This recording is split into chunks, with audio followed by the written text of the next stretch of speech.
I want to thank you all for coming to the A Voice Issue Forum. I'm so glad to see you all here today. I think this is going to be an exciting panel. We're here to celebrate Representative Shirley Chisholm. This is a tribute to her life and her legacy. This issue forum is sponsored by Dell Incorporated, and I want to thank them for being a founding sponsor of the A Voice Project. I believe I saw, yes. And I want to recognize Kevin Brown and Chris Turner. And I'm sure we'll be joined by other members of Dell shortly. My name is Adrina Eifel, and I have the privilege of being the A Voice Project Director. A Voice, African American Voices in Congress, is a project of the Congressional Black Caucus Foundation. It was launched in 2006, and it's a virtual library that chronicles African American legislative history. On our website, avoiceonline.org, we have gone through thousands of boxes of historic documents, letters, photos, and videos to present an in-depth look at the CBC's founding and legislative achievements. Since Hurricane Katrina, the lesson of preservation of our history has become very profound, and technology has enabled us to digitize these materials and put them online for you and store a copy at our content partner, which is the Moreland Spingarn Research Center at Howard University. Moreland Spingarn is one of the premier institutions of African American history and the official repository of the CBC. At A Voice Online, you will discover the leadership role of the CBC in several monumental stages in U.S. history. We have 6 exhibits.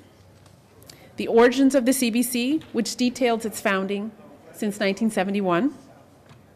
The making of the Martin Luther King Holiday Bill, which took over 15 years of concerted effort to make a reality. The Voting Rights Act, an ongoing effort of the CBC. The anti-apartheid movement, which began well before the official founding of the CBC.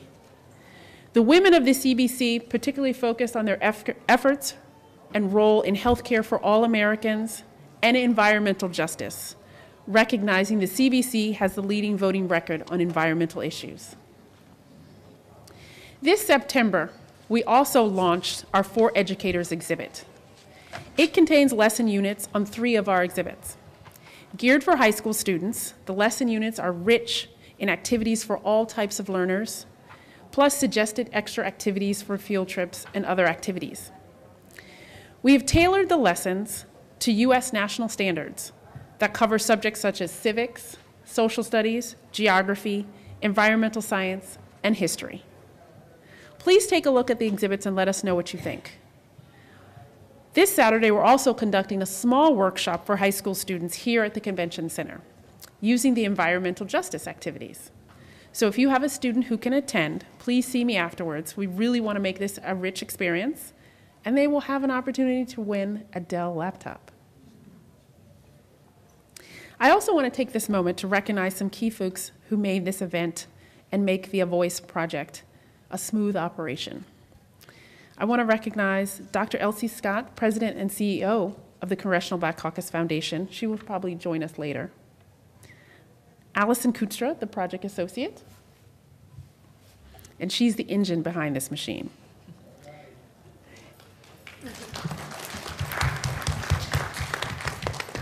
Enchanta Jackson, our intern, who's somewhere around taking pictures. She just graduated from college, and I have to say these two are our future leaders. Sydney Davis, who we have on loan from Paramount to run on site. And Lauren Thompson, she's a CBCF researcher who delved into the Chisholm archives and really brought forth some amazing details that you see today, and particularly in the PowerPoint.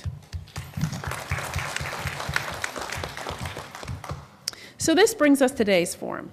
It has been 3 years in the making with our women's exhibit. In that exhibit, we highlighted 2 dynamic CBC women who have broke barriers and set the stage for the current female members of Congress of any race. One of these women was Shirley Anita St. Hill Chisholm, the first African-American female to serve in Congress who represented Brooklyn, New York.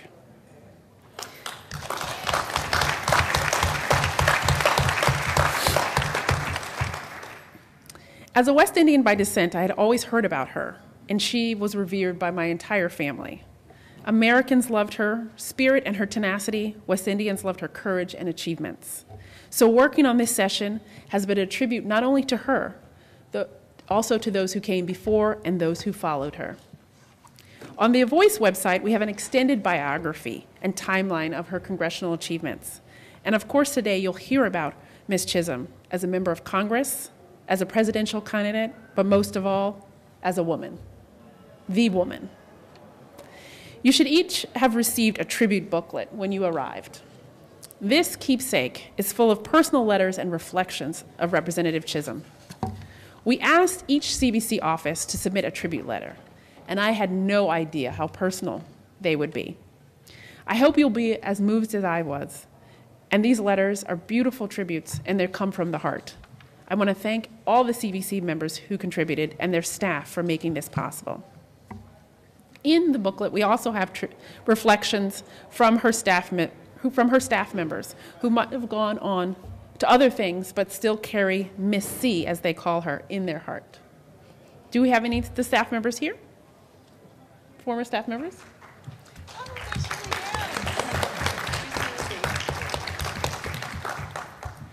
So without further ado, I'd like to turn the program over to our moderator today, Ms. Tiffany Cross. It has been an extreme pleasure to work with you, Tiffany.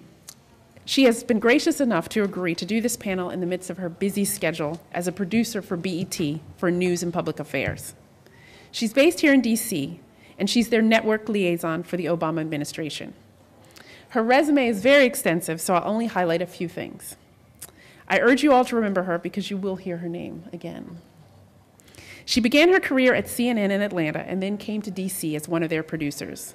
She also ran the Missing Children's Unit for the show America's Most Wanted, and for that service, we thank you.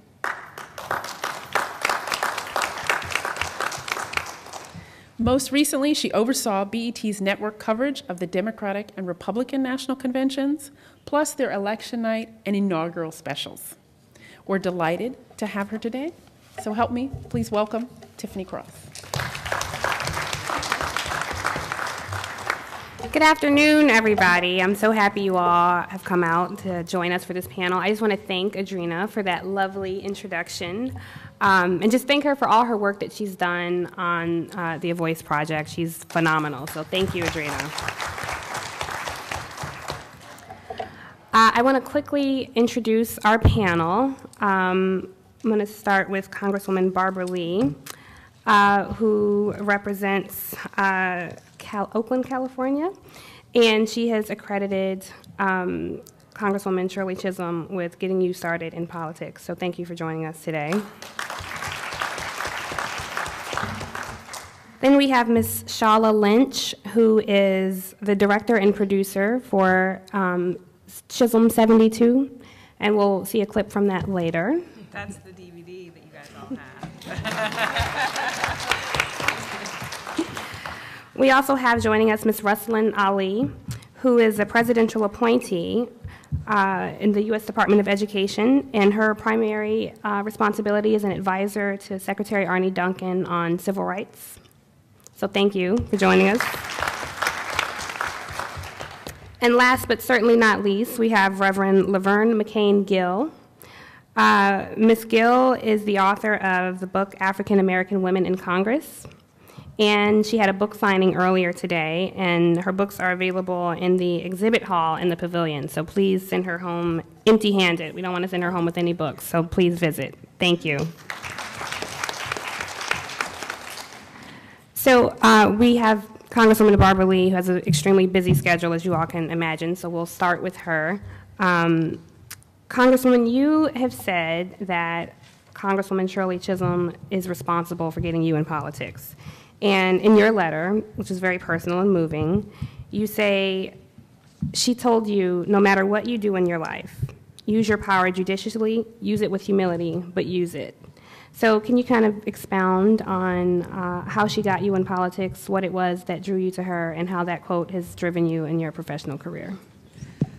Well, first, I want to thank Adrena and Voice, and I want to thank you, Tiffany, and all of our panelists for this, and especially Shola. I just want to thank you for it, continuing to lift up Congresswoman Shirley Chisholm and making sure the world knows who Shirley Chisholm was and is, because her spirit still lives. I tell you, each and every day I ask myself, what would Shirley Chisholm do on health care now? I know what she would do because she told me. Shirley, it's so good to see you. It is amazing that the Chisholm staff are still working and still doing great things. I was a student at Mills College, had never registered to vote in my life. I was on public assistance with 2 small kids. And I had a course in government, the only course I've ever taken, and I was required to do field work in a presidential primary. I was going to flunk the class because I was not going to work for Hubert Humphrey, McGovern, Muskie, and whoever else was running, if you know what I mean.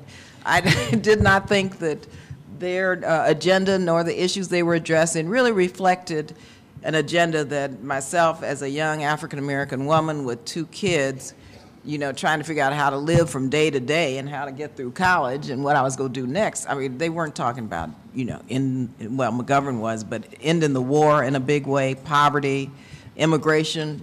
Mrs. Chisholm was fluent in Spanish. But what happened was, as president of the Black Student Union, I invited Congresswoman Chisholm, again, the first African-American woman elected to Congress, to come to Mills College to speak. And lo and behold, she spoke and said she was running for president. Well, of course, the press had sort of just ignored her, and we didn't know in California, or at least in Northern California, that this African-American woman was running for president. And so I went up to her and told her afterwards how inspired I was to hear her, because she spoke to all of the issues that I thought were important as a young woman.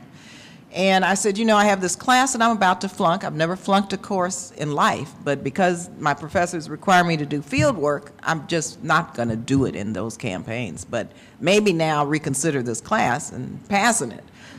If you tell me where to go, think about maybe working in your campaign. And I'll never forget, she looked at me, and I had on jeans that night, big Afro T-shirt. She says, well, my dear, and she could sense what was going on with me. If you really believe, you know, you're revolutionary, right? In your work and changing the world, she said, the first thing you have to do is participate, and that means you have to register to vote. I said, oh my gosh, I am not registering to vote, because I mean, I was like many young people up until the campaign of our great President Barack Obama, I conscientiously said no to voting, because I didn't think that the system was relevant to me, nor included me, nor was participatory, so why would I register to vote? So she took me to task on that. And so I ended up begrudgingly registering to vote. And then I said, okay, so then if I register to vote, then I'll get involved in your campaign. Who do I call, and what do I do? So she said, well, my dear, we don't have a national campaign. We don't have a lot of money. We just have to do it. You know, I said, do it? Yes, we just have to do it. She said, just find out who believes in what we believe in. And you know her slogan, I'm unbought and I'm unbossed. I'm a catalyst for change. She said, there are people around who believe this too, and especially young people. So I made some calls, no campaign at all in Northern California. Went back and told my professor, and she says, well, what are you going to do about it? I said, well, and I'm going to figure out how to work in her campaign. So I called a couple of friends. One is now Assemblymember Sandre Swanson. Another is former City Council members Wilson Riles Jr. and then student body president Sandy Gaines. I said, you know, we've got to find the Chisholm campaign. And they said, we'll look around. And we said, well, we waited a week and made some calls. There was no Chisholm campaign. So we ended up organizing the Shirley Chisholm Northern California presidential primary out of my class at Mills College, out of my government class. I registered to vote. I got an A in the class that I was initially going to flunk. Went on to we took 10% of the vote in Alameda County and went on to Miami as a Shirley Chisholm delegate. And so that's kind of the beginning of where I am now. And so with Congresswoman Chisholm, she knew how to use her power.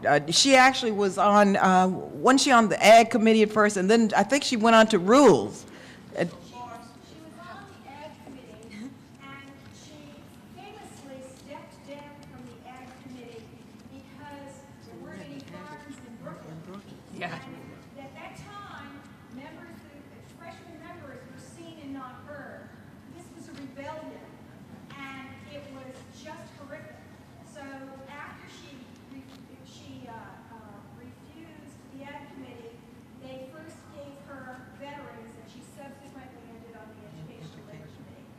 And she was a woman whose voice, she was generally the only woman, and of course the only African American. And I'm looking at this picture now with Congresswoman Chisholm and all of these great men. And I've said, my God, there are 14 black women now in Congress. We never would be there had it not been for Congresswoman Shirley Chisholm. And all 14 African American women in Congress now either chair subcommittees or on a key appropriations committee, exclusive committees, energy and commerce, or ways and means, and they are using their power. They're using it, they've unleashed it, they're using it judiciously, but they are using it. And I think Shirley showed us how to do that and how to be effective and never compromise. I mean, she said, never compromise your principles, even though she was a very practical politician. She knew how to do a deal and get the job done, but she knew where the bottom lines were. And when I came here to Washington, D.C., I fast forward, became an intern for Ron Dellums. And so I was able then, as an intern and then as his chief of staff, to see how Congresswoman Shirley Chisholm worked on Capitol Hill and how she did her legislation and how, and oftentimes she was the only one who had stepped out there based on principle and based on what was right. And so she taught me a lot as a staffer to Congressman Dellums, because she took time then to mentor me, even on Capitol Hill working as a chief of staff to another member. She took time to always tell me what she was doing, wink at me, tell me how to do this better and what, you know what I mean? And then when I finally ran for public office, when I went back to California, she came out and campaigned for me. When I ran, she campaigned for me. When I ran for the California Assembly and Senate, and when I was taking over the state Senate, she'd announced at my victory ball when I was being sworn in, the night of my being sworn into the state Senate, unbeknownst to me and my predecessor, Ron Dellums, who was still in Congress, she said, I know you're going to be in Congress one day. She said, this is my prediction. So what?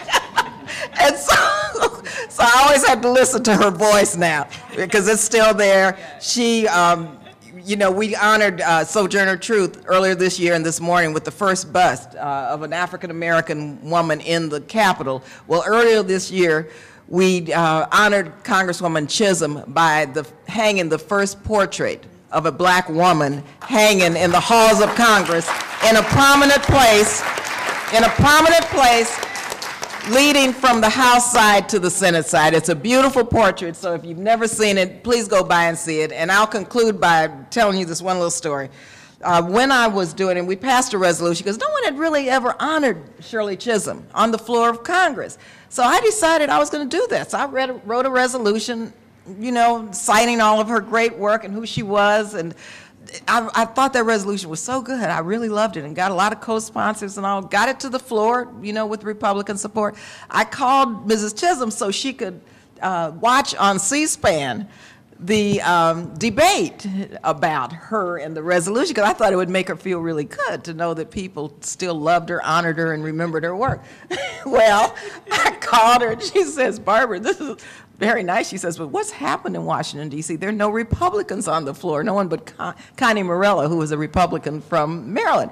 And I said, well, you know, things are a little different here now. She said, yes, because when I was there, we worked in a bipartisan way. She said, I had a lot of Republican friends, and no one's on the floor right now. I said, look, this is on it was on suspension because I had gotten Republican support. I said, people are just flying in. You know how it is on Monday afternoon. You know, I really had to talk to her to ensure her that the Republicans still remembered her and loved her and recognized her work in a bipartisan way. And so I decided to do this, and she was on the phone, and she was very happy about it, but a little disappointed no Republicans were speaking on his behalf. So I said, okay, usually on suspension, what you do is you work the agreements out in advance so the resolutions pass by voice vote, which normally happens. I said, in this instance, I went to the clerk and I said, okay, I'm going to do something. Instead of going through the normal procedures, you know, I had to do my little renegade thing then. I said, instead of following the proper procedures, I just want to see if I can call a roll call vote on this. And they said, sure. So I called a roll call vote. Every Democrat and every Republican voted for it. I ran back and I called her. I said, so you see now Republicans still remember you, they honor you, they love you, and she was very happy. Tough in the end, wasn't she? She was tough. All the way to the end. Thank you, Congresswoman. That's a good entree into Ms. Shala Lynch, who was equally inspired by Congresswoman Chisholm and did the fabulous film, Chisholm 72. And in preparing for the panel, I had the privilege of viewing the film. And I have to say, it is absolutely amazing, the archival footage that you got and how open and candid and intimate your time with Congresswoman Chisholm was. So I'll turn the floor over to you to tell us why you chose to do the film. Sure, sure. And they've asked me to show a clip. And in some ways, the best way to experience Shirley Chisholm is to experience Shirley Chisholm. So we'll set up a little clip. What the black And this is her run for people president in 1962. we're talking about, the black people didn't want any of the women's programs. So it was that kind, and I was trying to bring everybody together. It was a hell of a position to be in, really. I wonder how I got as far as I did during the presidential campaign. One of the most active candidates of Campaign 72 is Shirley Chisholm of Brooklyn. She bristles at the suggestion she step aside lest she draw liberal votes away from other Democratic presidential contenders. Why is it constantly quadriennially when politicians come out from every corner to get the most important thing you have, your vote? Why is it that it has to always be white males, white males, white males, white males, white males? So ladies and gentlemen, I conclude by saying, if you can't support me or you can't endorse me, get out of my way. You do your thing and let me do mine. One of the reasons why Mrs. Chisholm is able to make it in spite of all of the obstacles that she has against her. So many things against her. I'm a woman, I'm black, I'm mavericky, I won't behave myself, the bosses can't manipulate me, white politicians don't like me, black politicians don't like me. You know why Mrs. Chisholm is able to sustain all of this? She has something that none of them can take from her. And plus, some white people wouldn't think that a woman, that a lady would be in office. That's what, not only white people, black people too, son. There are a lot of black politicians that don't think a woman should run for president, see? Because you see, a woman doesn't run for president in the United States of America. That's why I'm trying to break the barriers, okay? The first woman who ever ran for president. The first woman who ever ran seriously for president. They had women running for president, but it wasn't a serious thing. It was a kind of symbolic gesture. They didn't go out and try to get delegates and go up and down this country and told people to vote for me or support me because I want to be president. They didn't do that. You see, I'm the first woman in this country that's running seriously because I've been on the trail for the past 7 months. But look, I wish I had more time because, you know, you all are so much more fascinating than a lot of these politicians, but I do have to. Ladies, so it's nice of you to drop by. And don't forget, study hard. Here, I remember I'm paving. Thank you, paving the way for you. Okay? So you don't disappoint me. You get your education. It's nice of you to bring them by. Thank you. You're welcome. Bye-bye, dear. Bye. All right. Oh, quite all right. Quite all right. Okay, bye-bye. Bye. Bye.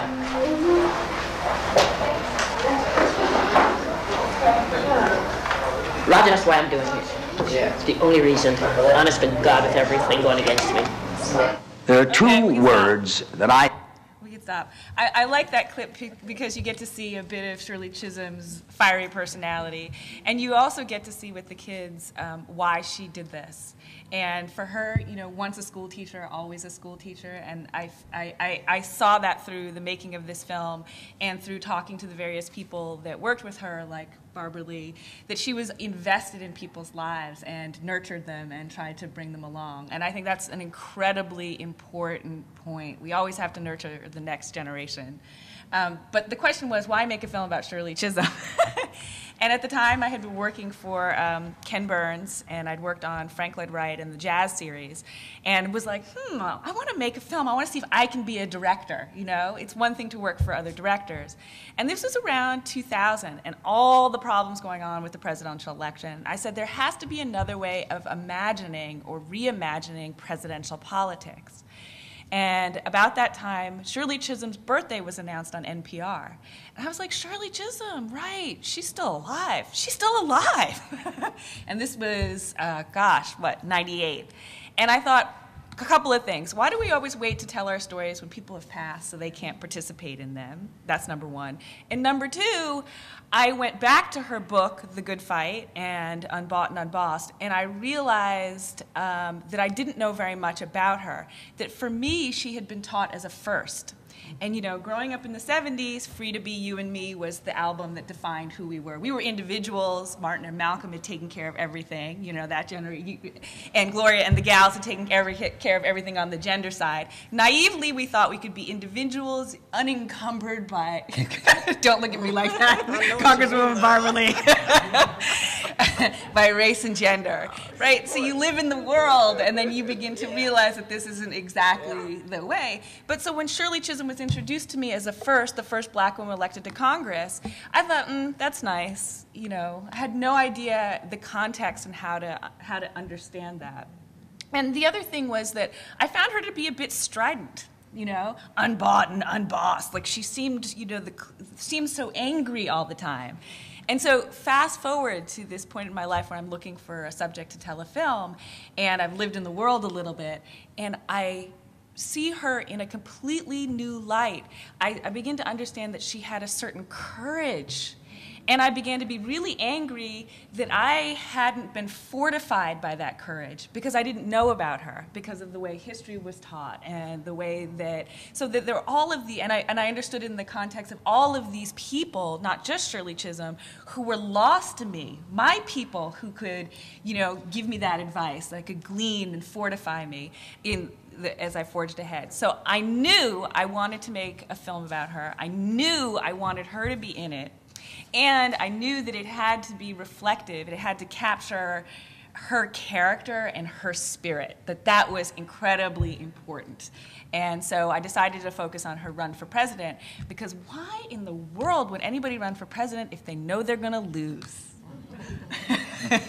I had a hard time understanding that as well. And so as I talked her into it, which was no easy task, by the way. No easy task. She finally came around, and I gained entree into her world and interviewed Shirley Downs and Barbara Lee. And Barbara Lee was very efficient, right? Worked very hard to get this interview. She comes in, she goes, "You have 30 minutes." Sits down, and we were able to get what we needed in those 30 minutes. But really the point for me was to bring her courage and spirit alive in the way that words can't seem to do it. The other thing I'd like to say is in the process, I did get to know her. And when you start a film subject, and I'm sure it's the same with books, you're not always sure that you're actually going to like or the person that you're studying. And my impression, again, was that she was a hard woman. And what I discovered is that she was a full and complete woman, and in that, very courageous. That she believed in family. She had a strong sense of religion. She was a fashion maven and apparently loved to flip through catalogs. She would be an internet shopper today if she were around. There is no doubt. And she loved to dance, and had a tremendous sense of humor. So while she could be tough and toe the line, that she had this complete side to her. And in fact, when I was interviewing her, I spent 2 days interviewing her. As I was driving her home after the second day, you know, she kind of leaves over to me, and I thought she was going to say something incredibly, you know, profound, or, you know, thank you. And she goes, "Dear, how's your personal life?" And I kind of mumbled something like, you know, busy, whatever, blah, blah, blah, blah, blah. She goes, "You have to take care of yourself, young lady." And I realized that I'd never thought of that, but she always took care of herself. She always had a very loving man in her life, always.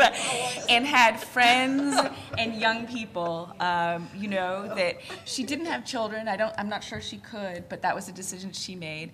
And I realized, and I think she also said, because you know the men always do, right? And so I have to credit Shirley Chisholm not only for really raising the level of my filmmaking, in the sense that I felt a responsibility to meet and match her personality through the making of the film, but also for my personal life, now married with 2 kids. She would. And in an ironic twist, my husband actually is going to run for Congress in New York. Yes. yes. And when we were dating, he didn't mention that, but he seemed to be very smitten by me and the film. Exactly. So with that, I pass the mic. Thank you. Thank you, Shola. Thank you, Congresswoman. Thank you. Thank you, Shola. I just want to say a side note for Shola. You may find this hard to believe, but she literally just gave birth last week to her second baby. It was amazing. So. She'll be outside. If I have to leave, it's to tend to her. So you said you wanted to capture her character, her courage, and her spirit, and I just want to say, in viewing the film, you certainly did that and exceeded your own expectations, I'm sure. And I'm so glad that Adrena was able to get copies for all of you. It is out on 20th Century Fox. It's so it's out on DVD. I think you get it when you leave. It's also Netflixable. But more than that, it premiered at the Sundance Film Festival in 2004. It's traveled all over the world. It's screened at universities. And it won a Peabody Award, which is incredibly prestigious. Yeah. And there's a reprinting, actually, of her book, Unbought and Unbossed, that will be happening soon. It's worth a read. So I'll ask the next question to the entire panel. We'll start with you, Shala.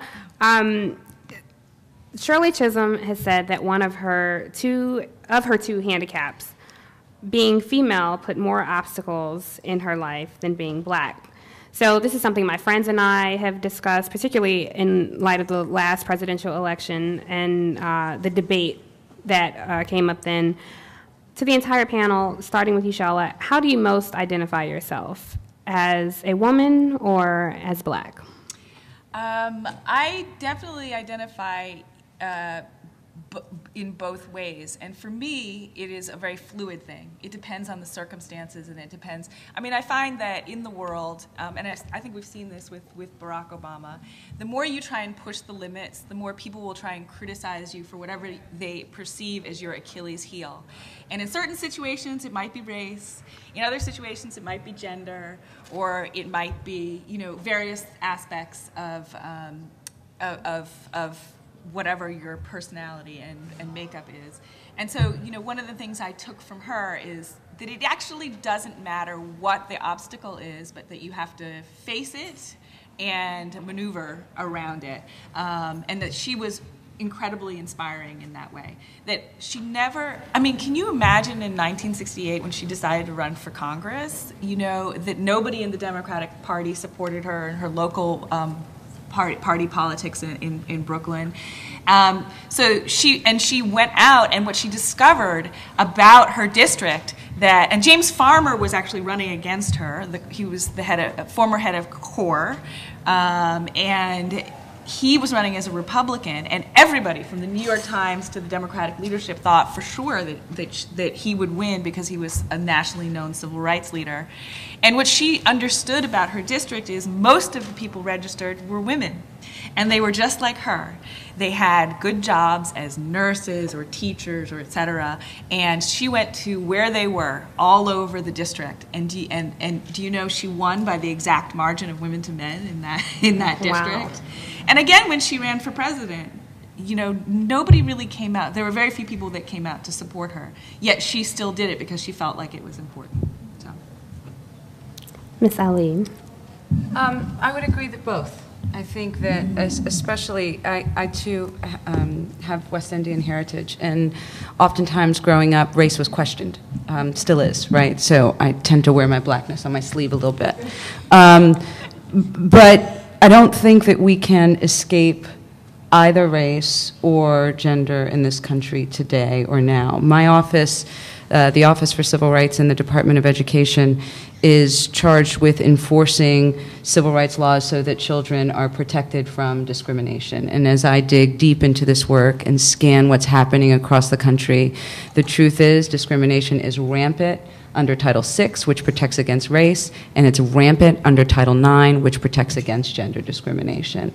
And oftentimes, those girls that are both female and students of color are wrestling with the worst of all. When we look at dropouts, for example, there are about 2,000 high schools in the country that produce over 75% of the African American dropouts. When we unpack that further, we realize in the African American community, black girls drop out at higher rates than black boys. It is the only subgroup where you have that phenomena. So we can certainly talk about it more as we go on, and I'll defer to my colleague, but I think they are inextricably linked. That said, in all honesty, I think that in this country, growing up, black first, people see that first before they get to women. And as we unpack history and see the affirmative action movement, there was a reason that race relations hasn't been healed to the extent that we would like. Now, Reverend Gill, before you answer, I just want to read something that you wrote in your book. As I said, Reverend Gill wrote the book African American Women in Congress, and she wrote, referring of course to her subjects, not only would their efforts not be rewarded, but their invisibility would result from a country that viewed African American progress as male and feminist progress as white.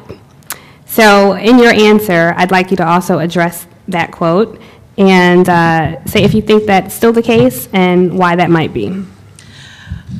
Thank you. I do think that's still the case, and I said it in this book because Shirley Chisholm came into power in 1969, 100 years after the first African-American male was in Congress, and 50 years after the first white female was in Congress. And that does not mean that we didn't have African-American women ready and willing and able to take office at any one of those times. And so being African-American is, for me, my first place where I place myself. But it wasn't until I went into the ministry that I found out that being a female was a problem. I had done everything else I wanted to do, and I wasn't going to stop that either. But when I got that most important call from God, I thought, why would I get called if this isn't what people think a minister should look like? And so I say that to say, late in life, I found out that being female was a problem. But with respect to the way things are going now in our political stream, I still say that African American women are behind the curve, they are behind the history, and people are not viewing them as the force that they are. When we look at the people who comment on television, who talk about the political situation, we don't see our African American women in Congress being called to make commentary on what's going on in this country. Not until there's the specter of race raised do you even begin to even see any other black people, but certainly we don't see them. And that's the reason I wrote the book. In the 103rd Congress, the Year of the Woman is what it was called, no one was paying attention to the fact that African American women had come into Congress in greater numbers than ever before. And so at that time I was in the Congressional Press Gallery, and I decided on my own that I was going to just initiate a program, a radio program, on African American women in Congress. And so what I did was to contact public radio and just say that I want to produce a program on African American women in the 103rd Congress. And that's what this book came from. I did the radio program, it aired on 100 stations, and then as I headed towards seminary, I got a call from Rutgers University Press, and they wanted a book. And so that's how the book came about. But that, to me, was a statement about what it means to be an African American woman in the political arena. Thank you. I just want to recognize, thank you, Reverend Gill, again. I want to recognize the Honorable Yvette Clarke, who's just joining us. Thank you and welcome. So we'll bring you right on in the loop on the discussion. Congresswoman Yvette Clarke holds the Honorable Shirley Chisholm seat. So, Congresswoman Clarke, I wonder if you will talk about what it's like holding such a historical seat, and if you feel a unique responsibility in that seat, being she was the first black woman in Congress. Thank you for asking me that question. Let me just, first of all, thank the conveners of this very important gathering, and to everyone here, a pleasant good afternoon and welcome to the 39th Annual Legislative Conference of the Congressional Black Caucus. It's a wonderful feeling to be in the line of succession to the Honorable Shirley Chisholm. And I had an opportunity to just sort of reflect on this, particularly right after my election, and found so many parallels between Shirley Chisholm's life and mine. And when I thought about the fact that she was started out her career in early childhood education, and that I was raised in a household of an early childhood educator, that she was the child of Caribbean immigrants. I am the child of Caribbean immigrants. She was born in the month of November. I was born in the month of November. That's deep. She loved to dance. I love to dance. So, the parallels, the spirit of which she went about her leadership and her advocacy are things that have been an inspiration to me, and it's as though, to a large degree, I'm sort of channeling that legacy and bringing it forth in the 21st century to build upon the foundation that she left for each and every one of us in terms of representation. So it's an honor. And let me just make it clear that I represent part of the district that she used to represent. Congressman Towns represents the other part because the district has been redistricted since her time. I'd like to claim it all, and I do, because I love that part of Brooklyn too. Folks know I love them there, but I represent a very specific geographic area, a large part of which was formerly in her constituency. And the Congresswoman is also the co-chair of this year's conference. So. Yes. Thank you.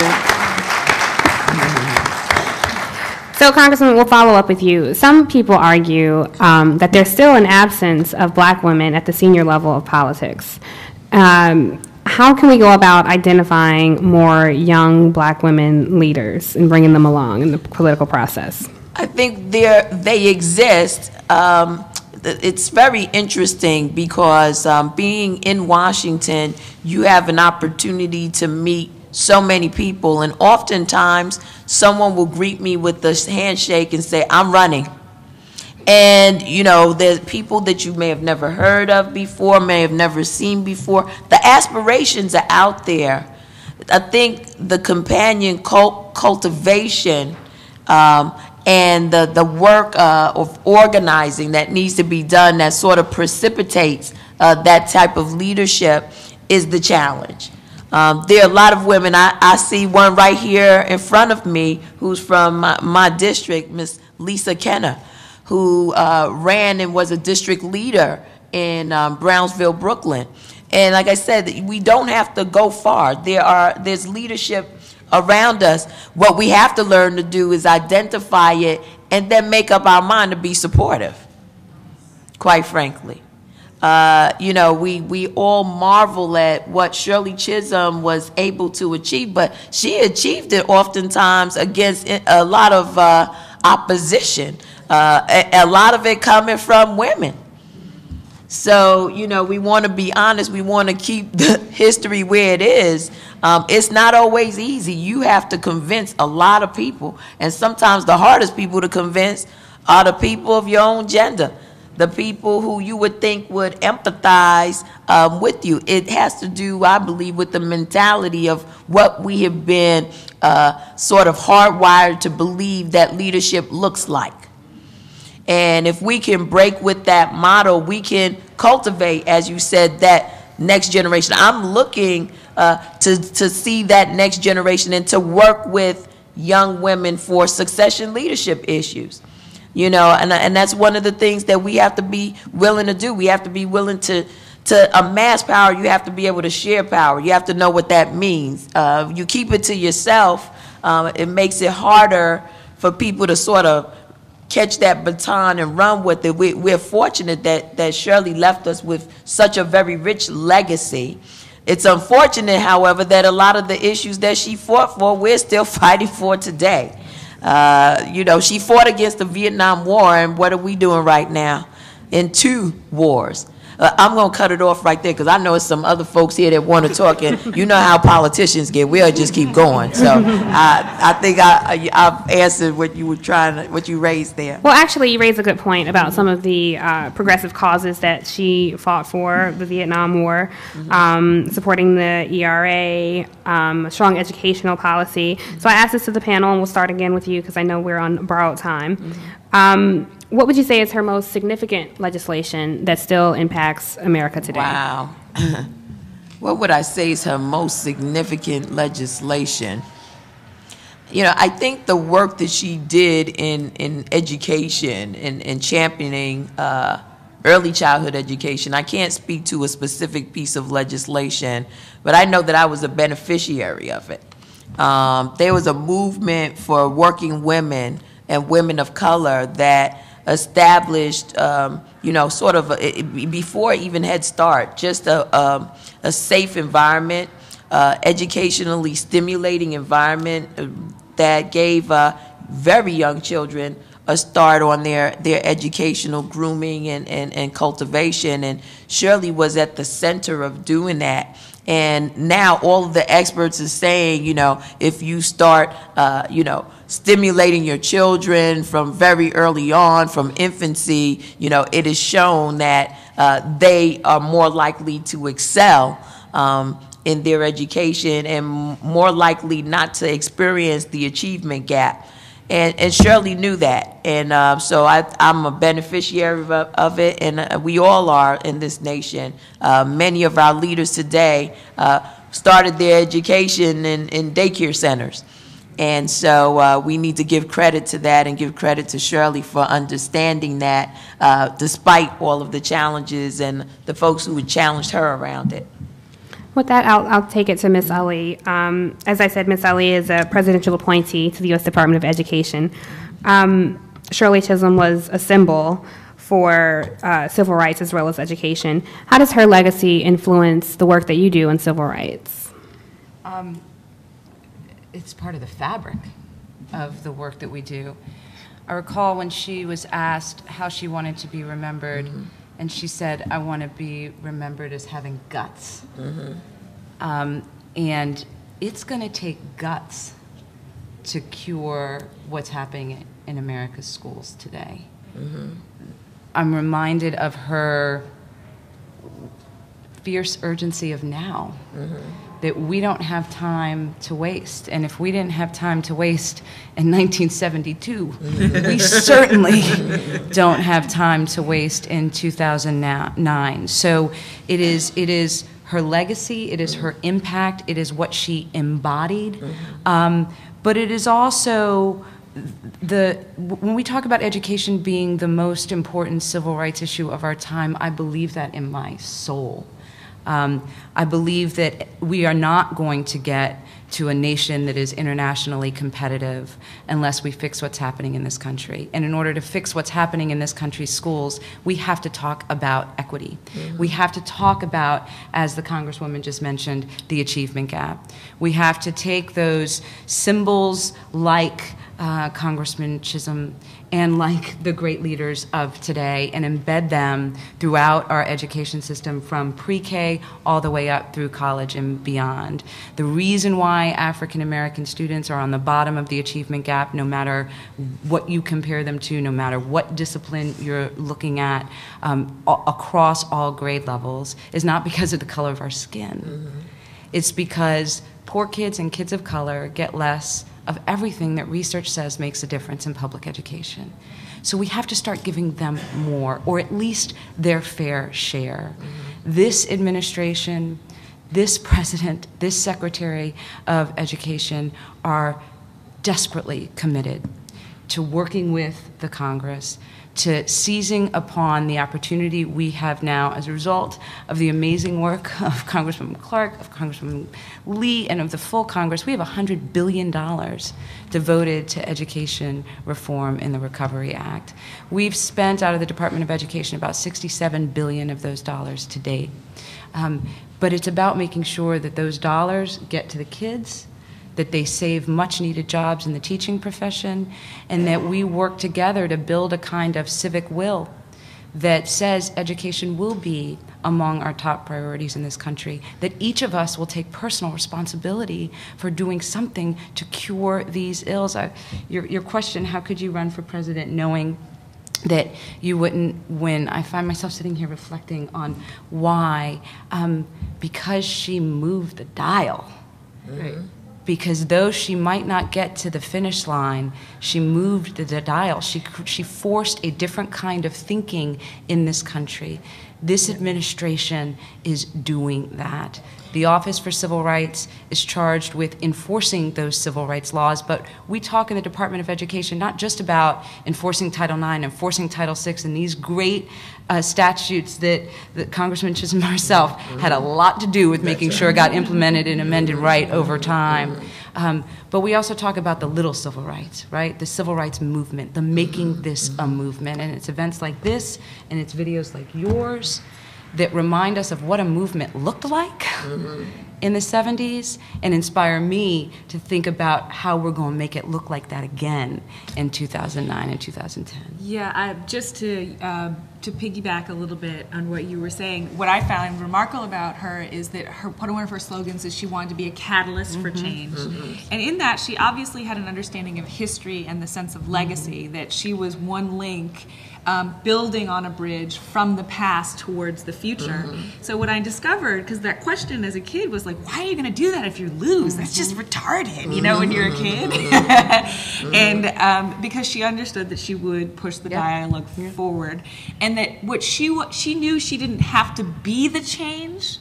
She wanted to be the catalyst, and in that she was going to build. And I think that's a really important thing, because often we want now to do things for instant gratification. We want to win. We want to win, and don't have trouble seeing the value outside of that.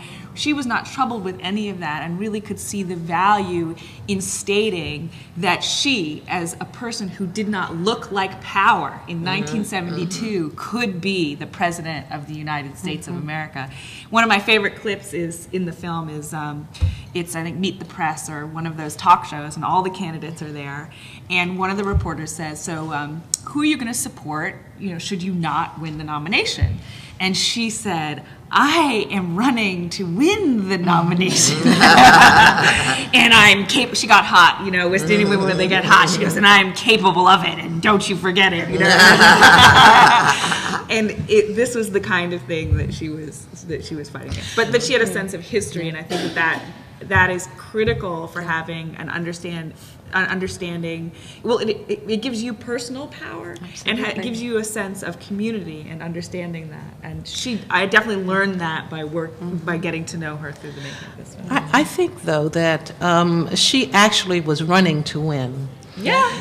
And things were set in place. When you say, what did she do? You know, young people at that time were given the opportunity to vote at 18. And the draft was a big issue. And she had captured the hearts and minds of these young people. And so I think she felt that with the coalition of young people and with women who were willing, and with African Americans and Hispanics, I mean, she was one of the first people to really talk about the coalition between Hispanics and African Americans. She, you know, and so she had a different vision of America. And so I think that she felt that she could win. I don't think it was a futile effort to her. I think it was an effort to go out there and to see if it could be done. What I actually found is that she did have those beliefs, and even beyond that, and she had a strategy for attaining political power at the convention in 1972. And I almost missed that because it's not written about really in her book, and people hadn't talked about it, and there are no biographies on Shirley Chisholm. But her goal was to run in every primary, trying to capitalize on the youth vote. The voting age should change from 21 to 18. There were millions of new voters. Capture those voters. Black folks and women were reinvigorated by the civil rights movements and acts to get them on board as well, and to win as many delegates as possible and as many primaries as possible. The race was so close between Hubert Humphrey, Edmund Muskie, and oh my goodness, McGovern? Yes, George McGovern, who wins the nomination, that she knew that if she got to the convention and she had 100 delegates, 500 delegates, 250 delegates, she could be the difference between one of those guys winning. And that was going to be political power. It wasn't going hat in hand. In fact, in a clip in the film, she goes, "You can yell woman power, black power, pink power, whatever kind of power you want. Here I come."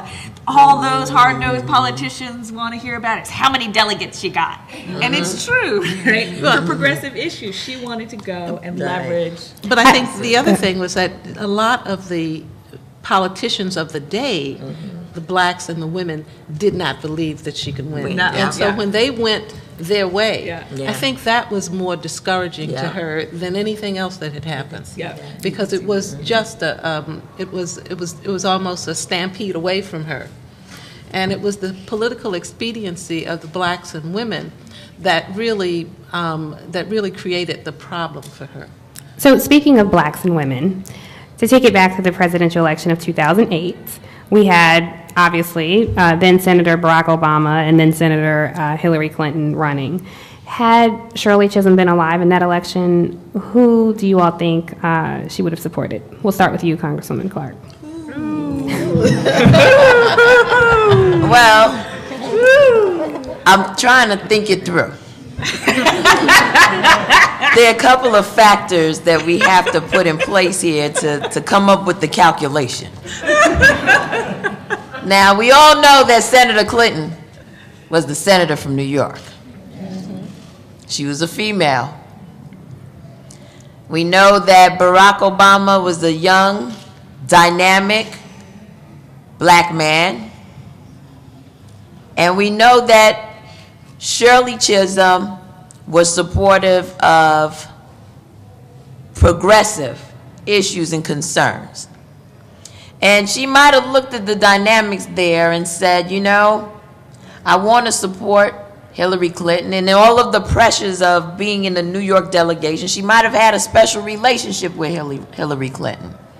And she might have said, well, looking at where we are right now, Hillary looks good. But she was a maverick. She was. She was a maverick. She didn't go with the flow. So I think Shirley Chisholm would have gone for Barack Obama.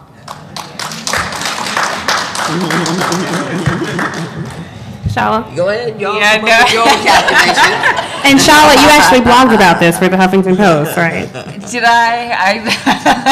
I'll claim so. baby brain. Okay. I concur, actually, that's my similar calculation, that she was such a maverick that I think that she would have resisted the pressure to just go with necessarily the front runner. And the thing I take away from 1972 is her attraction to youth and to youth and to the energy and the willingness and the yes we can. I think she would have been really excited by all of that. And I asked her once, I said, Mrs. Chisholm, how old do you feel? She was 78 at the time or so on. And she was dating a younger man. He was in his 50s. She was very giggly about that. Early World Special companion. That is funny. But she said 35. She said, I've always just felt 35. So that's interesting. At heart. You defer to me. We're coming back to you, Rosalind. Go ahead. I think she would have gone with Barack Obama because while Shirley Chisholm stood up for the rights of women, she was not wedded to the feminist movement. That's right. And one of the issues I think that came out of the election was that you had this sense of feminism being positioned against African Americanism, and I don't think that she would have gone that route. Yeah. The feminist movement abandoned her during her campaign, and so did some of the black congressmen. But I think her most affinity would have been with Barack Obama because of his vision for America, and I think that vision also was part and parcel of her vision. Yeah. And I think she would have thought that this was a natural follow-up on what she had begun. That this was another step in what she had begun. You raise a good point when you say that the Congressional Black Caucus didn't unite in support of her. We'll start with Congresswoman Clark on this. The CBC didn't unite in support of Shirley Chisholm. Similar situation in the last election. Had they united in support of Shirley Chisholm, the first part, how do you think the election would have turned out? And secondly, I want both you all to answer both questions. Using the CBC as a microcosm for Black America, is it important for us to throw our weight and support behind candidates who could be or candidates who should be? We cannot do it alone, and I don't think anyone running for any office, irrespective of race, ethnicity, or gender, can do it alone. It all has to do about coalition building, but I think the diversity within our constituencies, if organized properly now, gives us that opportunity. And the CBC, just want to let folks know, it's not monolithic. You know, we're all, first of all, now you're seeing the generational spread in the CBC. We have 2 members who are original members of the CBC, still with us. You know what I'm saying? So you got the generational piece, then you got the geographic piece, and then you have the gender piece, and then you have the urban-rural piece. So it's, you know, very, very complicated. But you know, it takes a lot to get us to consensus. Well, more specifically to the point that, and again, the CBC is a microcosm for Black America, because a lot of the conversations I had when the last presidential election was in its infancy, people were concerned that could Barack Obama really do it? Not that he wasn't worthy or totally capable, but could he actually win the election? So it became a question of, well, maybe he could if everybody got behind him, instead of thinking, well, I'm going to vote for somebody else who I don't think is the best person, but he or she has a better chance of winning the election. So if you want to follow up on that. You know, there's always that calculation of political expediency. You know, some people are going to do things based on friendship. Some people are going to do things based on the path of least resistance. There are political calculations about your particular constituency and what is in their best interest. And then you look at the candidates and say, who fits this matrix? I can speak to my case. I'm in the state of New York. I'm a new member, and I have my senator who's running for president. And I'm saying, at the end of the day, I think she's an extraordinary woman. I think Barack Obama is an extraordinary man. I'm much more acquainted with Senator Clinton than I am with Barack Obama. But I'm feeling the brother's flavor for sure. Definitely feel, you know what I'm saying? I'm feeling the flavor. I can say that. And you did. Yes, you can. And however, I thought about, if I don't support my senator and she becomes president of the United States, what's going to happen to my constituency? On the other hand, if she doesn't win, she'll still be a U.S. senator. Then what happens to my constituency? So I'm thinking about the people I serve. And I say, you know what? At the end of the day, we're going to have a primary, then we're going to have a general election. We're going to have someone who's super bad either way, and I'll be ready, geared up, and organized to make sure that that person is the person who becomes the president of the United States. So for me, it was political expediency.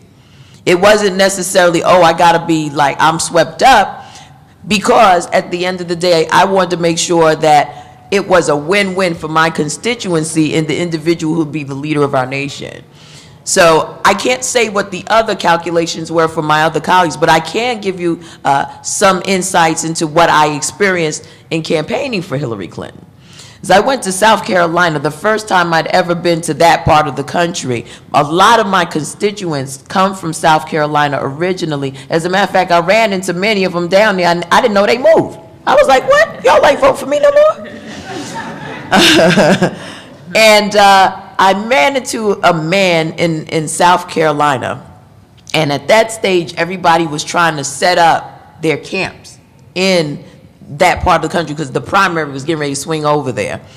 And sat with a number of folks from the community and some folks from the college, the HBCU community out in South Carolina. And there was this gentleman sitting there, and I went through my whole speech for Hillary Clinton, and he looked up at me and he said, "You're a beautiful Northern sister.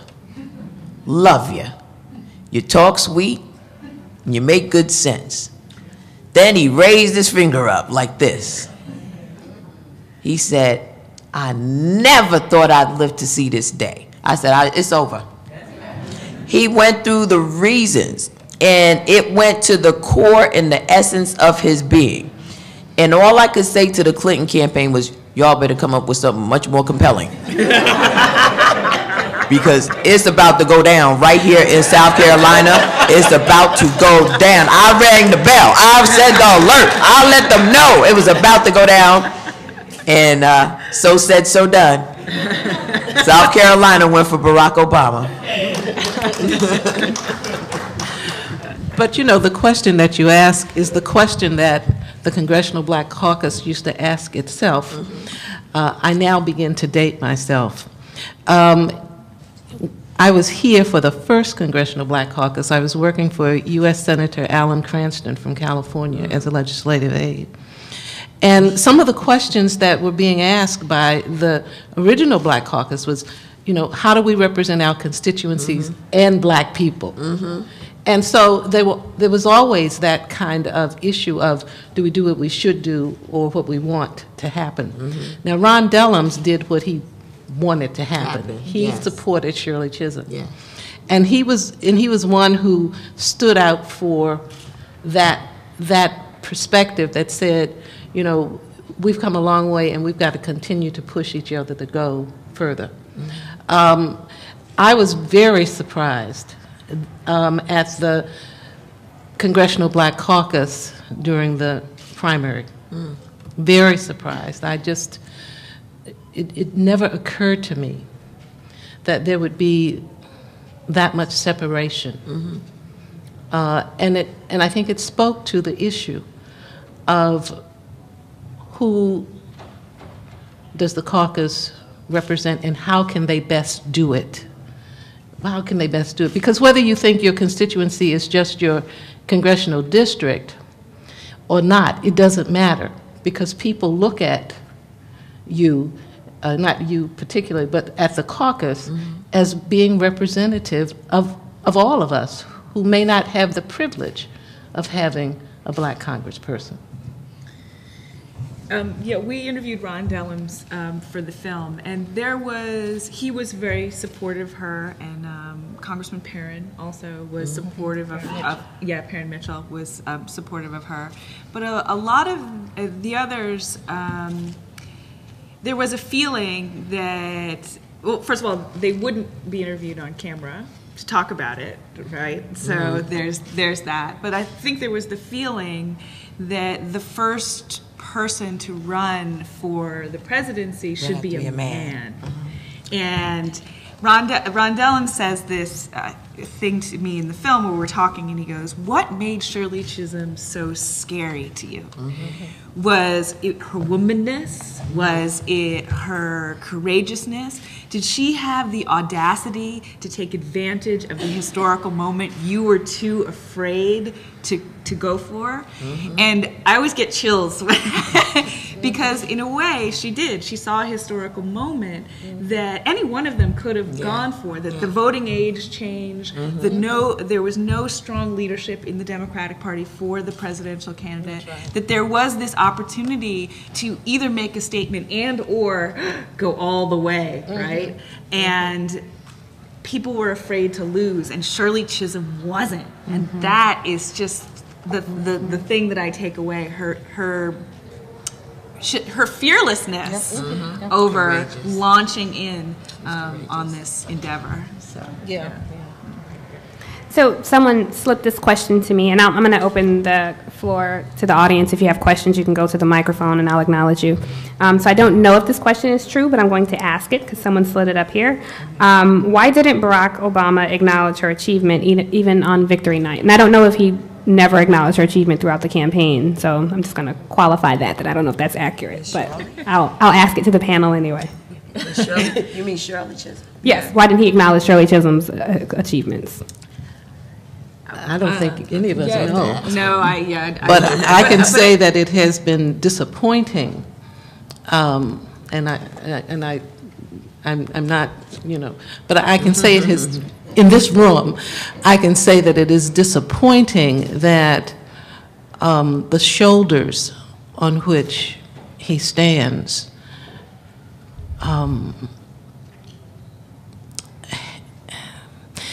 have not been acknowledged to their fullest. Now, I'm going to ask what you mean by that. Well, we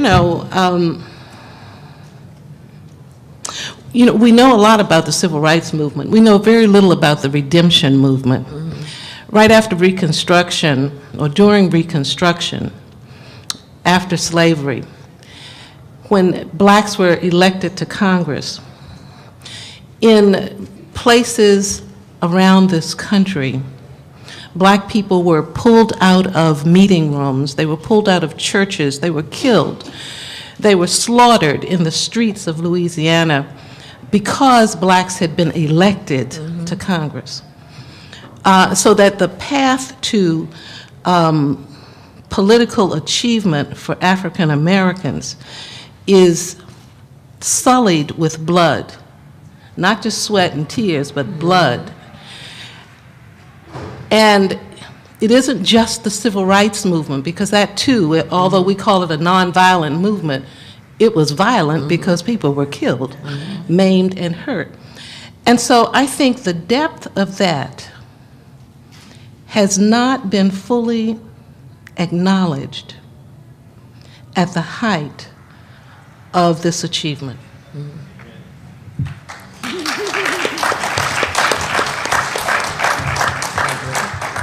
Any disagreement with that from the panel?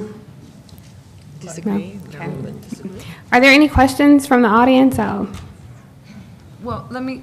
Okay, go ahead. Because your question was worded, is there any disagreement? So as opposed to, does anyone else want to comment? In Sorry, which case I apologize.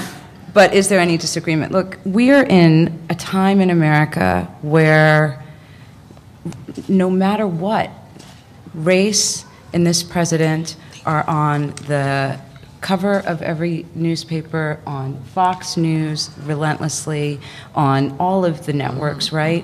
It's been 400 years and we're still not comfortable talking about race in this country. And in part we have to acknowledge that. Now this president, I couldn't be more honored, more humbled, more privileged to work for this president. Regardless of whether Congressman Chisholm would have voted for one or the other, we can probably bet that she'd be thrilled that we have an African-American president, and she'd be thrilled that Hillary Clinton is the Secretary of State, and there are so many other female cabinet members. So the progress that we have made as a nation, while great, is still very, very fragile. Dreams of my father, the audacity of hope, the road to which was the president toiled to get where he is something that's part of the common understanding of where we are in America right now. As he said recently the other day, there are people that probably voted for me because I am black. There are people that probably didn't vote for me because I am black. But we as a nation are struggling to embrace race still. We're struggling to embrace it in schools. We're struggling to embrace it in universities and in the workforce. One of the things that Congressman Chisholm, I think, represents so much, as you mentioned earlier, is this partnership between Latino and African American. The fact that she didn't allow the Hispanic and African American, the black on brown crime, tension, she was able to move right past it.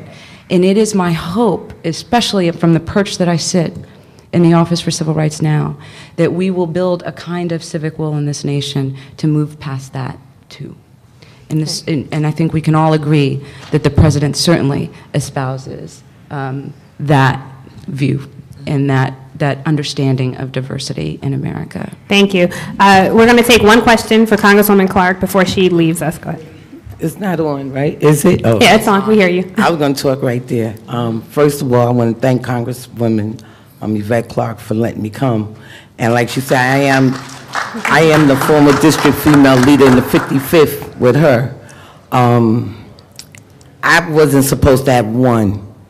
I was the person that didn't have no money, but people knew me because they knew I care about my community. But what I was sitting there thinking about is what's going on in our community about the family. And you talk about kids going to school. Kids can't go to school and learn if the family is not right. Now, that's the problem I had. My mother and father, they didn't have the best job in the world, but we sat down and had dinner at night. And a lot of these kids are missing that. And they don't know about the family, so they violent. Now, Congresswoman Yvette Clark, you in my area, you're my Congresswoman. And I want to put to you on this floor that I want you to come to Brownsville, and I want you to go with me to 150.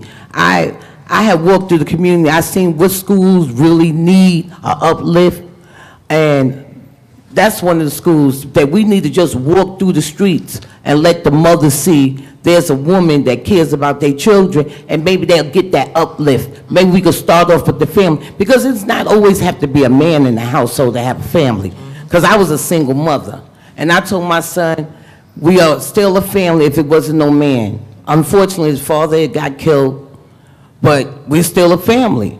And I think that it's losing its part. And I'm looking at all our elected officials, and everybody's doing what they want to do, but nobody's concentrating on the family. Like I was saying, when it went back, when crack hit our homes out in the community, nobody came out and spoke about crack hit our homes and destroyed the family. We had strong families. I mean, my father made $95 a week, but every kid in the house ate. We didn't know what it was to be poor. You know, somebody told me a couple of years, I didn't realize I was poor. I didn't realize I was poor. And then I'm saying, wow, I'm poor. But I'm poor in the pockets, but I'm rich in the spirit. But that's what I want about the kids in the neighborhood. They don't have that. I was sitting down, I'm just not going to take long. I was sitting down coming from the laundry, and this little kid just got into charter school in 150. And he's in the 6th grade. And he couldn't do his work. So I sat down there, I said, oh Lord, my son 33 years old, I got to go back and do this. And I sat there. But you know what? I wanted to wring his mother's neck. But then again, I couldn't wring her neck because she hasn't been taught. She hasn't been taught. But this kid's getting ready to get kicked out of charter school because the mother hasn't been taught, and our elected officials had lost in the community. They have not came out there. Thank Nobody you. came out. Because I know the Congressman has to go. I just want you to get on your calendar. I'll go around your schedule. All you need to do, Lisa, you know who my people are. Just connect with them. Let's get the date. I'll make my way through there. And then it doesn't have to be one date. It could be a series of dates. All you got to do is connect with the office. We're open, we're willing, and we want to make it happen. The family has to come back. The family has to come back. Thank you for your comment. And thank you, Congresswoman Clark. We know you have to run, so thank you. Congressman Clark, before you leave, I am proud to have worked on your campaign. I wish my father was here. Also, I worked on Shirley Chisholm's campaign and donated money to her, as I did with Congressman Clark. My parents, I'm an immigrant also. I'm a child of immigrants. My parents' lawyer was Paul Robeson. My father and my mother were both activists.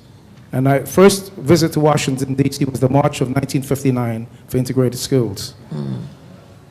As I reiterate again, I'm very proud of you, and it's a pleasure to have been involved and worked on your campaign.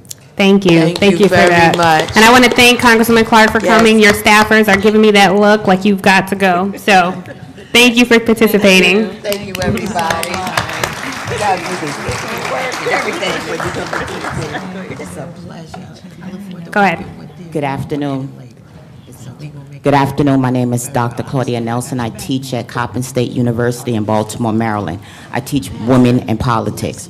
We focus on Shirley Chisholm in our class, and the question that was raised, why didn't President Obama, when he was running, acknowledge her contribution?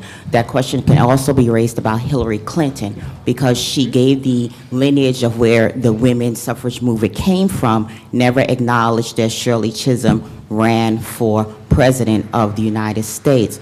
And the problem that we have is that many of our youth don't know this information. And it's a shame, because they think it's just beginning and that there is not a legacy or connection. What can we do? I do it as much as I can do on campus. But what can we do to get this information disseminated to our young people so that they can understand that it didn't just occur and that they do have a rich history? If I could take sort of director privilege with this. This is almost a perfect setup for an advertisement for a voice.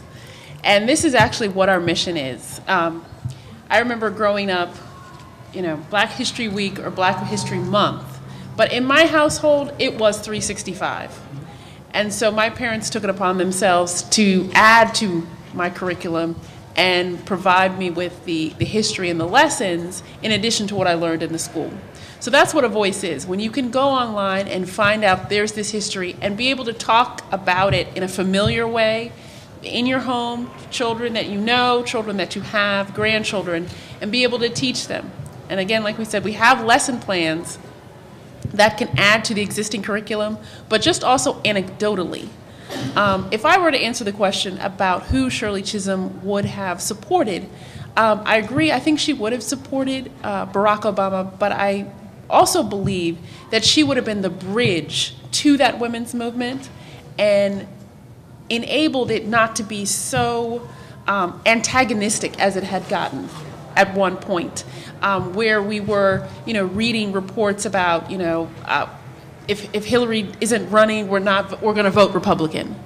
She would have been able to really speak to a large women's constituency and say, let's look at this. One, we want to support those progressive ideals, maybe overall supporting the Democratic Party, but also saying it's not it's not an us versus them, and that we be able to share and bridge and be able to work together.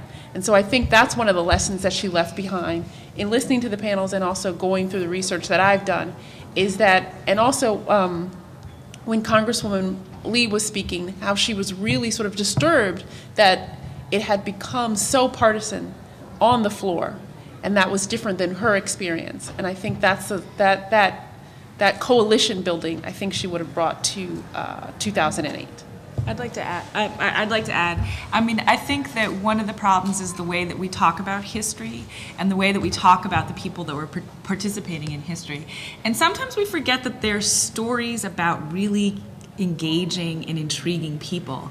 And when I was thinking about the film and making the film, I said to myself, well, I thought of it more as the idea of griot, the African tradition where you're engaged and enthralled about the stories of your ancestors, so much so that it becomes something that you carry with you and you can repeat and recite. And I think that, when we say, oh yeah, Shirley Chisholm was the first Black woman elected to Congress, to a kid who has no context for that it misses the story. And so I always take an opportunity to say that, you know, we have to talk about our personal stories, our family stories, and also our legacy stories, but make sure to tell them in ways that capture children and their imagination, young people and their imaginations, and not just berate them for not knowing. To add to that, I mean, these two women sitting to my left and right have done a lot to help us remember this. And it's about that oral history, the written history, the now video and television history, and making sure that we just don't forget. But as the president often talks about, as does the Secretary of Education, when the two questions about family and responsibility, they play huge roles if we're to have children remember where they came from, and more importantly, have a very clear vision on where they're going. And it's about each of us, everyone in this room, creating the village that too many children in this country no longer have access to. Go ahead. Good afternoon. My name is Dr. Sophine Charles. I'm from Harlem, New York. And I think the question is for Ms. Lynch. I want to know, did you get a sense, you know, we talk about Congresswoman's courage, you know, and the ferociousness. Did you get a sense of any of the pain or the trauma that she experienced as she was taking this journey? And I ask that question because one of the things that we're not hearing enough of is an acknowledgement of the trauma that people of color have experienced in this plight. And I think with the struggle, when we talk about, you know, President Obama doesn't acknowledge enough, you know, I don't think that we're hearing enough about the trauma and the tragedy and the injury that people of color have felt and experienced in order to get to the White House, to get to that seat. And so we keep wanting to feel a sense of hearing that trauma. And so when we say that we don't want to, you know, offend any particular group by not acknowledging the trauma and the injury is an additional insult and injury to the group of color. But I just want to know, did you get a sense of that in your film with her? Yeah, there is definitely a sense of the way that it's structured is, you know, the first act, it is what she wants to accomplish and the excitement of all of that. And the second act, you get to see how it unravels the reality of the situation, that many of the constituents in terms of the leadership didn't support her, all of that. And so there were disappointments, there was a death threat, there was, it was a tremendous struggle in a lot of ways. But I think what is also instructive, and when we talked to her husband, you know, he was a very kind of unassuming guy, and the one thing that he said is, you know, that I was the shoulder for her, so she could come home when she needed to. And he didn't say she would cry, but you got the sense that he would be the comfort for her. So she was very good, and that brings it around to the personal story that she told me. You have to take care of yourself. And I think what she meant by that is that you have to have community, those people who love you no matter what, whether you win or lose, right? And who will be there and be honest for you and give you a hug and a shoulder to cry on when you need it. Because in your public life, and certainly in her public life, there are tremendous difficulties. I mean, you have to recharge your batteries somewhere. And hopefully there is a sense of that fullness in the film. And she got that from, you know, also largely from the people around her. She loved her staff and her ladies and the young women that she mentored as well. So thank you. Yeah. I think when we talk about Congresswoman Barbara Lee and how she stood up as one in many protesting the war in Iraq, and the courage it took for her to do that at a time when people were being called unpatriotic, and the death threats that she received because she did that.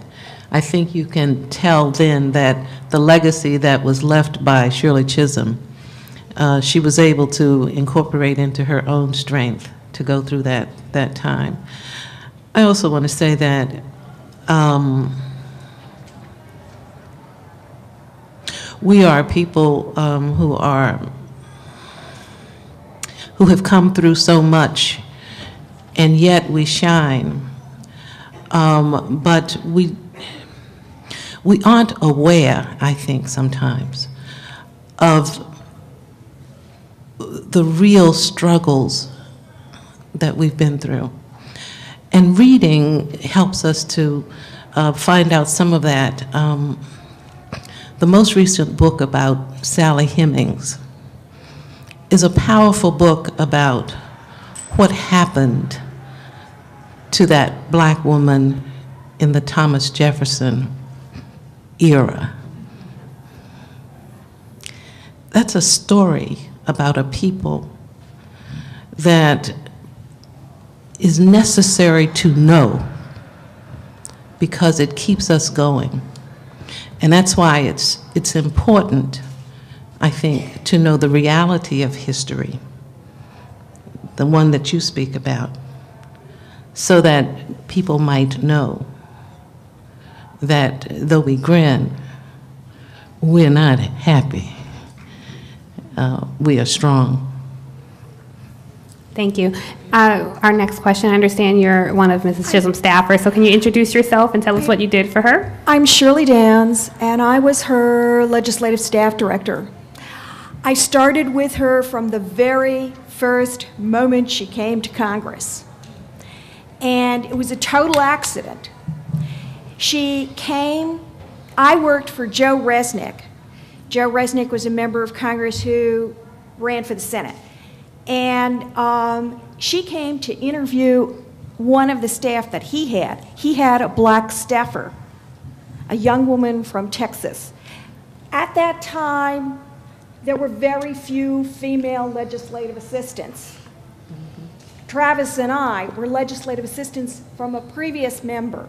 He was from upstate New York, he was Jewish, and he believed in civil rights totally, and for women as well as minorities. And so it was one of the very first staffers that could be trained. Her name was Travis Kane. She came to interview her, and we were packing up Joe's stuff because he'd run for the Senate and lost. He ran on the Humphrey ticket. And so we said, well, Mrs. Chisholm, why don't you interview people from our office? And then we just all helped her set up the interviews, do all this stuff, you know, and we said, we'll try to get as many people as we can to apply and whatever. She took two of us in addition. She said, you know, I love the way you all work together. And I then became part of the Chisholm family. We did call her Mrs. C, we called her Chiz, and we were the Chizettes. And she used her experiences when she was on the Educational Labor Committee and I did the women's issues and I was doing sex discrimination in vocational education. What we really wanted to get to was welfare reform. And we wanted to get to what income you had to have in order to make it, because there were so many female-headed households. And so we were also trying to break the barriers in education. There were certain courses that girls could not take. Same thing, Title IX. Women could not go to certain classes, okay? They simply were not allowed in. And guys couldn't get in the nursing courses, okay? So we were trying to break down those barriers, but we were trying to educate all the members. And she did this by being very, very politically astute. She personally wrote letters to every single member of Congress to ask them to attend the hearings. Do you know how rare it is for all the members of Congress to sit in a hearing? It doesn't happen. She would have 6 and 7 of them. She passed the gavel around, and she didn't share it. She didn't care who got the credit for anything. We were told to work for the cause, not for her. And I wrote amendments for other members of Congress. I wrote floor speeches for other members of Congress and gave them away. She didn't get the credit for that, but she said, no, no, it's the cause. What's important is the cause. We have to make sure that everybody gets to have, that's the agenda. It's not me. It's not how famous I get, because she was very famous at that time, okay? And she always worked with Republicans, always, because she said we need their votes and we need conservative votes. This was an unusual thing to do as aggressively as she did. But she did it because she built bridges, because she believed everybody's opinion was important. Piece of legislation that she thought was the most important probably would have been extension of minimum wage to domestic workers. We got all of the women in Congress, Republican and Democrat, to support that. And people like Tip O'Neill talked about his mother scrubbing floors as an immigrant. So those are the kinds of things, and she believed that she represented not just the people in her district and not just blacks and not just women. There were very few Hispanics. They were virtually non-existent. The territories had no representation. There were very few Asian Americans. There was like 1 or 2. And the District of Columbia didn't have. So the causes that had no voice were her causes. But she did it by working with people.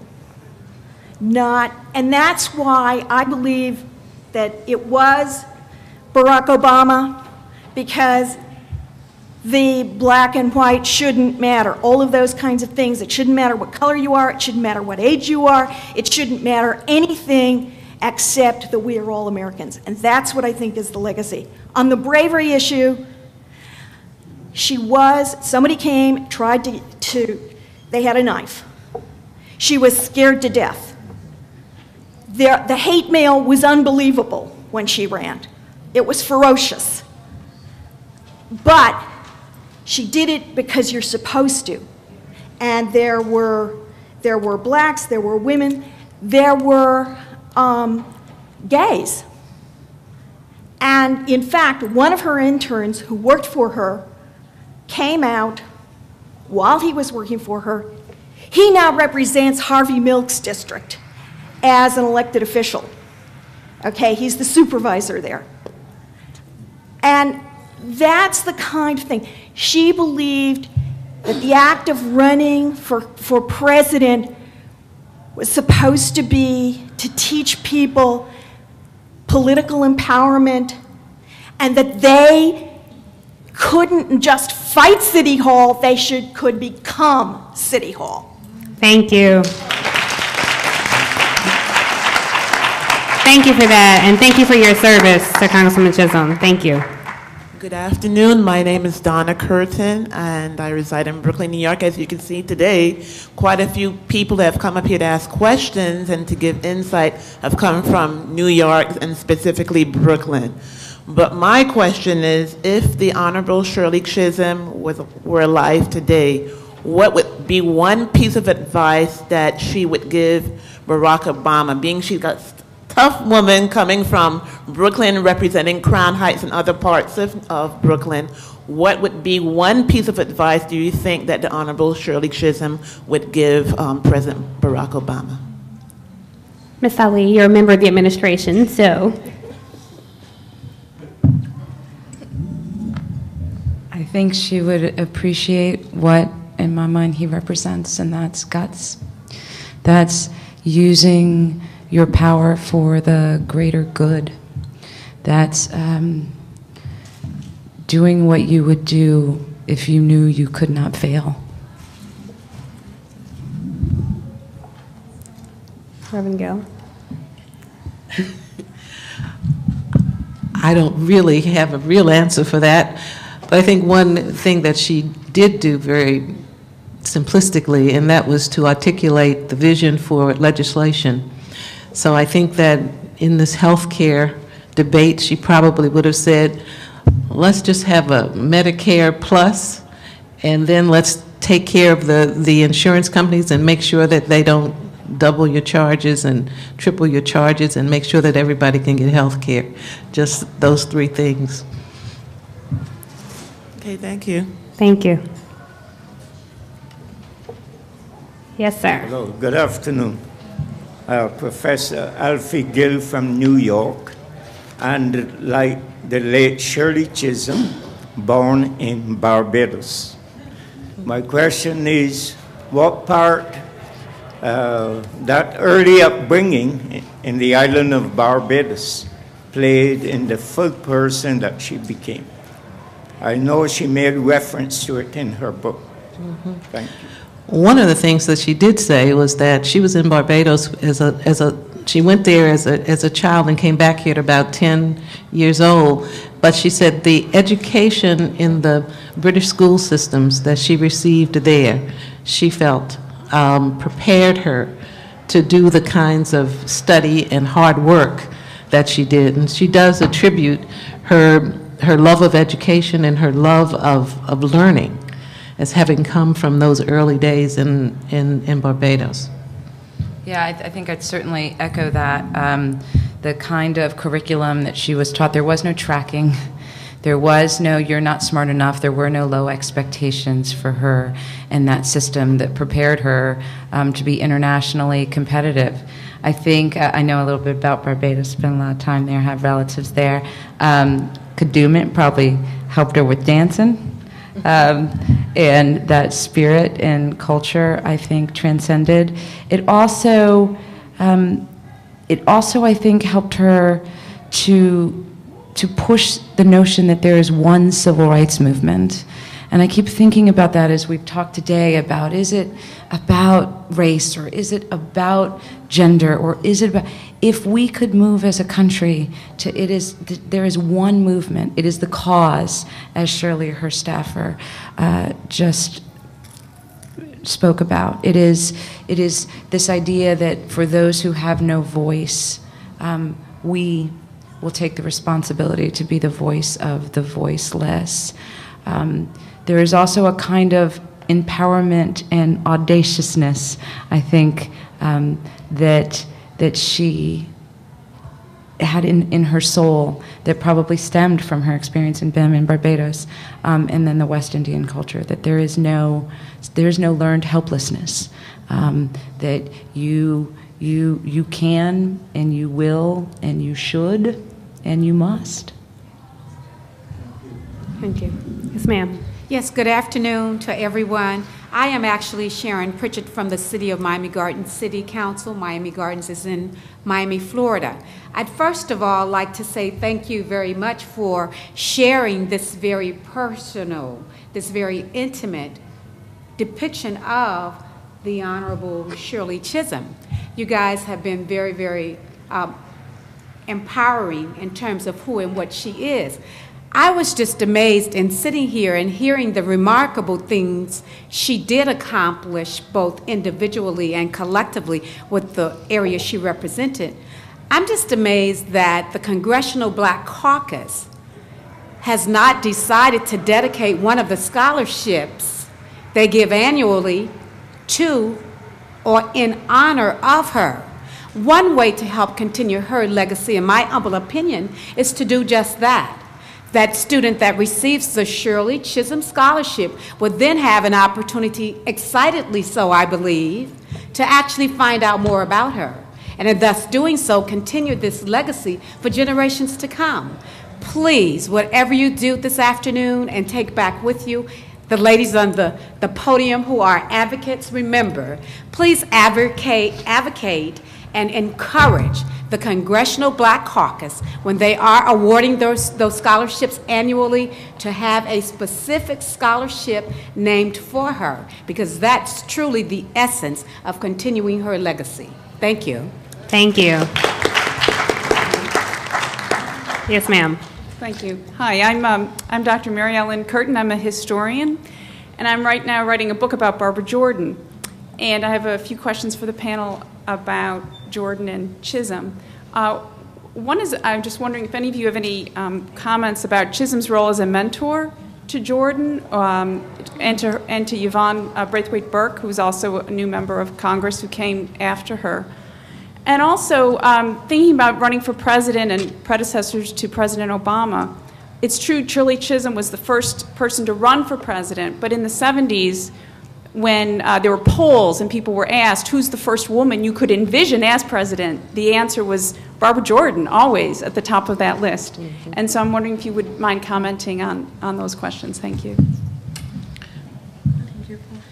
Well, I think you're right about that. Most people could envision Barbara Jordan as the first woman president and the first African-American woman president, and it may have been because of Shirley Chisholm's foray into the presidency. It also could be because Barbara Jordan, standing alone, was also a very powerful figure in the caucus at that time. The interesting story to me is that so many people know so very little about African American women that when I was writing my book, I got the book back from the first edit, and my copy editor had all of these little pink sheets of paper saying, in the section on Shirley Chisholm, saying, she's dead, and you have to put all these things in the past tense. And I thought to myself, she's not dead. And Barbara Jordan had died, and this miscellaneous editor in the sky, you know, because you never know who they are, didn't know the difference. But to make sure that I was right, I called her, and I didn't ask, are you dead? But I did say, oh, I'm so glad to get you. I just wanted to double check something. And so I did it that way. But it was a moment in time because it was clear that for some people, this all comes to, it's all the same. You know, Barbara Jordan, Shirley Chisholm, you know, they're just kind of all right there, black and women. And so they don't know the distinction. But yes, Barbara Jordan and Shirley Chisholm were allies, but very different politicians. Barbara Jordan was a machine politician. Shirley Chisholm was not, she came out of a machine, but she broke away when she came to Congress. But Barbara Jordan played the game well and knew how to keep that Texas seat going. So they were different legislators in a very different way. Although they came together on a number of issues, I think that their distinct styles were politically different. And I'm glad you're doing that book. The only thing I would add is more from a pop culture standpoint, that Barbara Jordan was very well known and people got to know her by seeing her work every night during the hearings. And I think there was a certain familiarity with her that it would have been impossible for any other black woman to get because they weren't at the hearings. You know, Shirley Chisholm tried very hard for media attention when she ran for president in 1972, and there was not one reporter that followed her around. There weren't any features. There were, you know, articles here and there. She's doing this. Walter Cronkite, when she puts her hat in the ring, says, well, Shirley Chisholm, Congresswoman Shirley Chisholm has put her hat, well, no, her bonnet in the ring, the presidential ring. So the familiarity in terms of... She had to fight off the press. Yeah, she had to, once she became known for the Watergate hearings and people got to know, I mean, they went on for weeks, people got to know her, she became a media icon in a way that other black women just didn't have an opportunity to, which is to take nothing away from her. I went to the University of Texas, so it is absolutely to take nothing away from her credentials and her ability. Any other questions? All right, well, thank you everybody for coming out. I just want to thank our panelists, Congresswoman Barbara Lee, Congresswoman Yvette Clarke, who had to go, Shala Lynch, Ruslan Ali, and Reverend Gill. Thank you all. I'll turn it back over to Adrena. No, it's supposed to be Thank you, Tiffany. And I also want to let everyone know that the DVDs of Shala's film are provided by 20th Century Fox and Pamela Fisher of News Corp, as well as you're getting pamphlets from Scott Simpson about the latest edition of Unbought and Unbossed. Thank you. And I think there has to be like a multimedia way of presenting history. Oh, yeah. It can't be the engaged kids, and I don't know if there'd be an opportunity through Department of Education or not, but it's just